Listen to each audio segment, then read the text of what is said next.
Cricket ప్రపంచంలో సరికొత్త సంచలనం సృష్టిస్తున్న ద 100 2026 లీగ్ జూలై 21 నుంచి ఘనంగా ప్రారంభమైంది. ఆగస్టు 16 వరకు సాగనున్న ఈ టోర్నీలో మొత్తం 8 జట్లు తలపడుతున్నాయి. ఈసారి ఐపీఎల్ ఫ్రాంచైజీలు కూడా ఇందులో భారీగా పెట్టుబడులు పెట్టడం విశేషం. ముంబై ఇండియన్స్, ఎంఐ లండన్ పేరిట Delhi Capitals, Southern Brave, Lucknow Super Giants, Manchester Super Giants, Sunrisers Hyderabad, Sunrisers Leeds రూపంలో ఈ ఇంగ్లాండ్ లీగ్లో భాగస్వామ్యాలు దక్కించుకున్నాయి. 2008 ఐపీఎల్ మొదటి సీజన్ తర్వాత ఏ ఐపీఎల్ ఫ్రాంచైజీ కూడా పాకిస్తాన్ ఆటగాళ్లను తమ ప్రాతినిధ్య జట్లలోకి తీసుకోలేదు. కానీ ద 100 వేలంలో Sunrisers owner Kavya Maran ఈ విధానానికి భిన్నంగా వ్యవహరించి అందరినీ ఆశ్చర్యపరిచారు.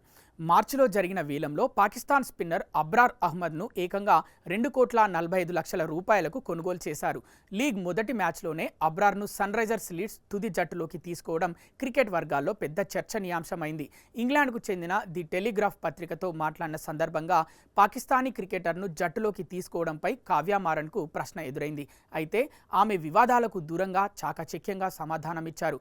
మేం పురుషులు, మహిళల 2 జట్ల కూర్పు పట్ల చాలా సంతృప్తిగా ఉన్నాం. జట్టు ఎంపికలో ఎన్నో విషయాలను దృష్టిలో ఉంచుకొని సరైన బ్యాలెన్స్ను సాధించాం అని స్పష్టం చేశారు. ఈ సీజన్ ద 100 టోర్నీలో కేవలం 2 పాకిస్తాన్ క్రికెటర్లకు మాత్రమే అవకాశం లభించింది. సన్ రైజర్స్ లీడ్స్ తరఫున అబ్రార్ అహ్మద్ ఆడుతుండగా మరో పాక్ ప్లేయర్ ఉస్మాన్ తారిక్ను బర్మింగ్హామ్ ఫినిక్స్ ఫ్రాంచైజీ 1,40,000 పౌండ్లకు సొంతం చేసుకుంది. ఐపీఎల్ యాజమాన్యాల ప్రవేశంతో ఈసారి ద 100 లీగ్ ప్రపంచవ్యాప్తంగా క్రికెట్ అభిమానుల దృష్టిని విశేషంగా ఆకర్షిస్తోంది.